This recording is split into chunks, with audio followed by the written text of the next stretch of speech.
Thanks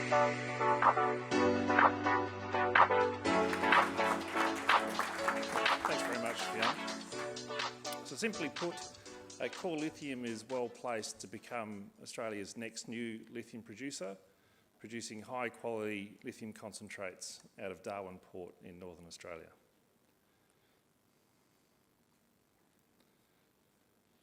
We're well placed to become Australia's next lithium producer, and we're right at the front of the line globally of new lithium production. Our fully approved Finniss lithium project is only 25 kilometres away from Darwin Port. It's construction ready. We've got support from the Territory Government as well as the approvals.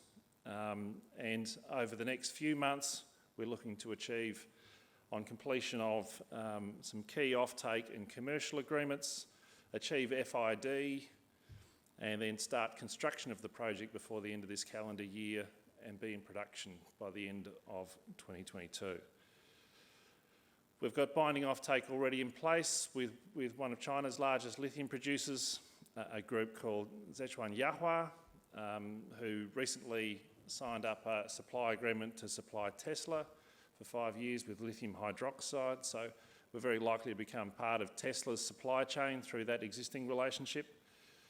But we're also engaged with and negotiating and advancing additional offtake and commercial project finance deals throughout the lithium battery and EV supply chain.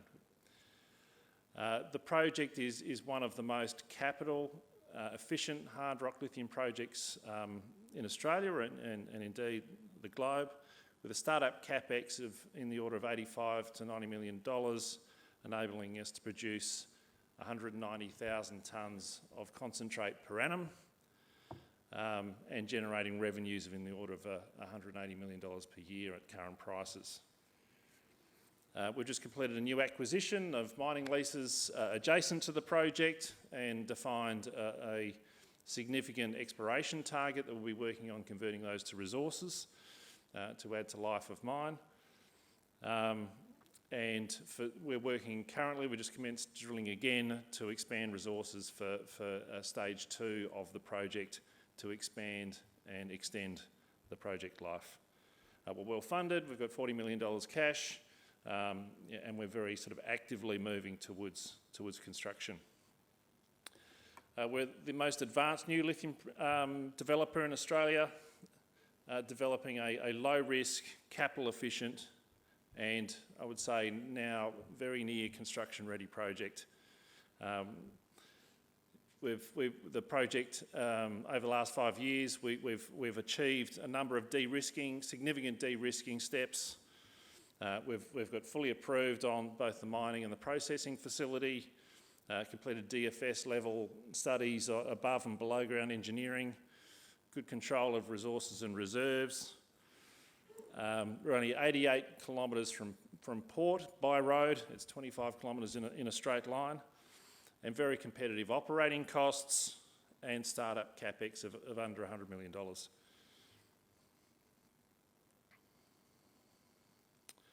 From a corporate perspective, we've got just less than 1.2 billion shares on issue.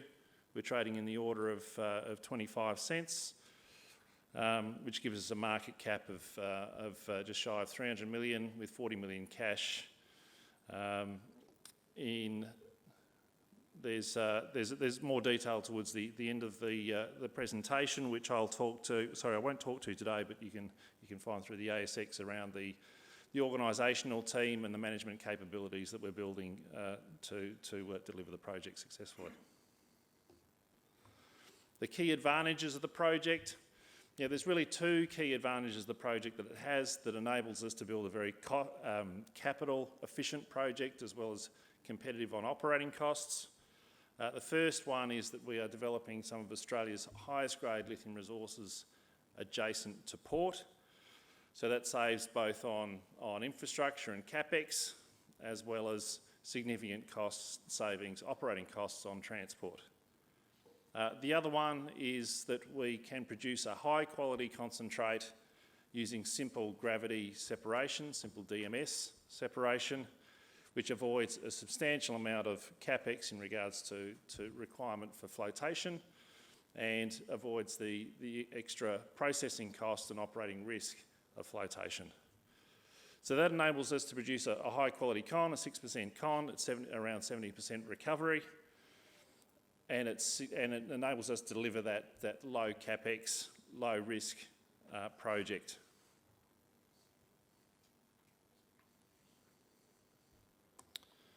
Location and infrastructure is very important to this project. You would like to call it good planning, but sometimes the rocks are in the right place.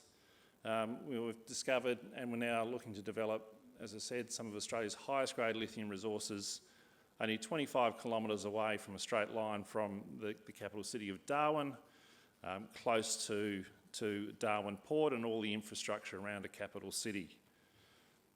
Importantly, the mine is connected to Darwin Port by a high quality sealed road that's licensed for quad road trains, so that flows into a transport cost from mine to port of only $7 US a tonne, and the project is the closest to port of any Australian lithium project.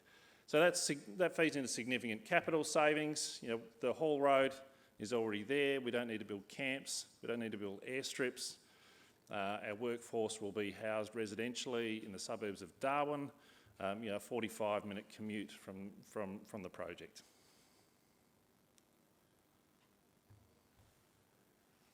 DMS, so why can we produce a high quality concentrate using simple gravity separation? It's because of the mineralogy of the ore deposits. There's sort of three sort of significant inputs into that. One is that all of the lithium in the system is spodumene, so we're not dealing with other lithium minerals in the system. The pegmatites are coarse in nature, so we've got very large crystal sizes, which enables the spodumene to separate very well from the other minerals in the system and liberate.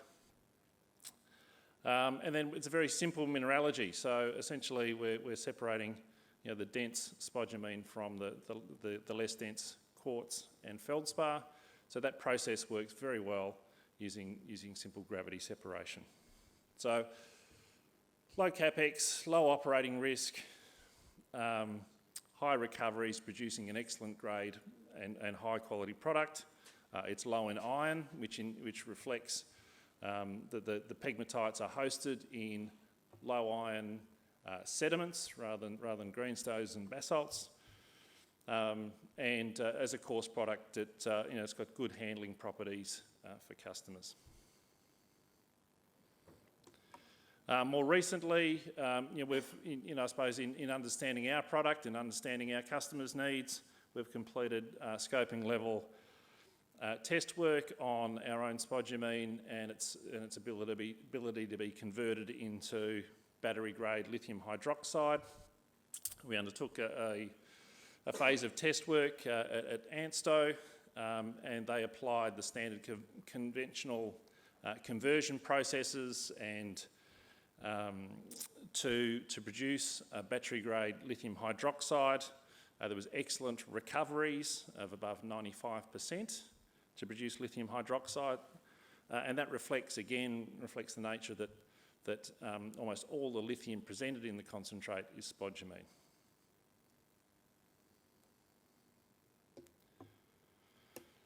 Through our relationship with Yahua, one of China's largest lithium producers, we're very likely to join Tesla's supply chain as we develop that relationship. We've got a binding offtake with Yahua that'll feed into their supply chain to supply them with 75,000 tonnes per annum of concentrate, which is about 40% of production. And more recently, as have others, Yahua have announced a substantial increase in their production capacity as they look to move from their current production capacity of around 20,000 tonnes LCE to move to 50,000 tonnes LCE. So they're really ramping up their their production and ramping up their supply needs as well. as are others around the industry. And importantly, from delivery of the project perspective, we are knee-deep in negotiations at the moment to complete quite significant commercial offtake and project finance deal. Once that's complete, we'll be well placed to deliver the project, and we expect that to be completed in coming months to enable us to start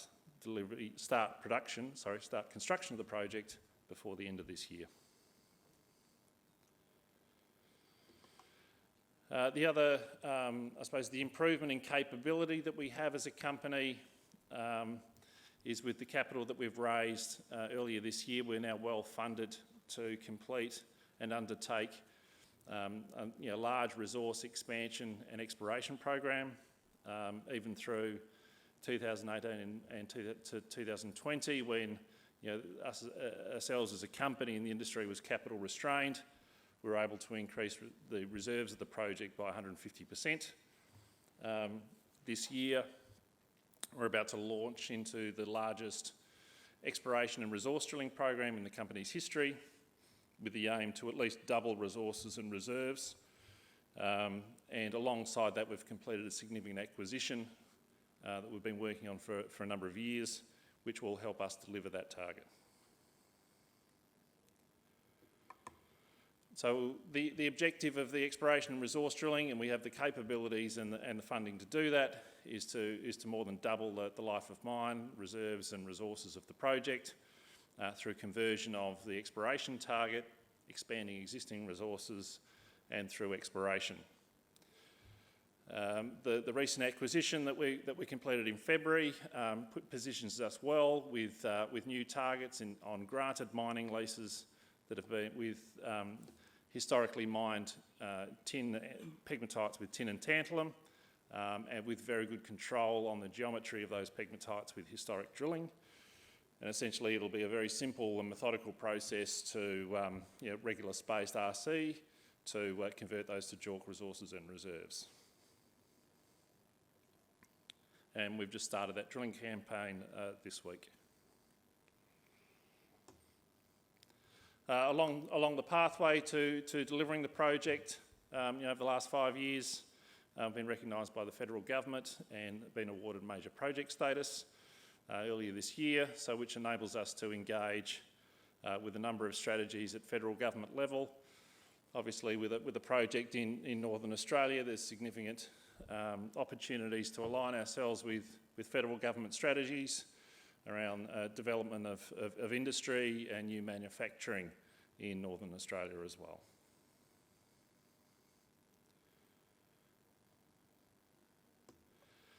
And access to Darwin Port is important. So we've just recently moved forward to put in place an operating agreement to secure access and utilisation of the port. The port facilities are fit for purpose in regards to bulk storage, bulk covered storage, loading facilities, and the scale of vessels that move in and out of the port on a regular basis. So there's very little we need to do to utilise the port facilities, and again that goes into a low capex project, ready to build, construction ready. And the project timeline from here is pretty simple. Over the next few months, we're working on some significant deals that will bring us to FID next quarter. On that basis, we'll start construction of the project before the end of this year. It takes about 12 months to build to start production. So we should be in production by the end of 2022, and then ramping up to commercial production through 2023. And with where pricing has gone, and we're expecting it to do, Core, through its investment in the project over the last 5.5 years and its persistence, we are now in a very interesting and very exciting space at the right time with the right asset in the right pricing environment. So for our stage 1 concentrate plant, producing 190,000 tonnes per annum, we're construction ready, and we look to be starting construction by the end of the year. We have binding offtake in place, and we'll be adding additional binding offtake shortly. We have some significant project finance that we're working on as well that will sort of add to our capability and to deliver FID. We're currently well funded with 40 million cash to complete the resource expansion and exploration programs that we have underway currently. And so on that basis, we'll be looking to achieve FID, start construction of Australia's next new lithium project, and be producing high quality lithium concentrates from Darwin Port in 2022. Thank you.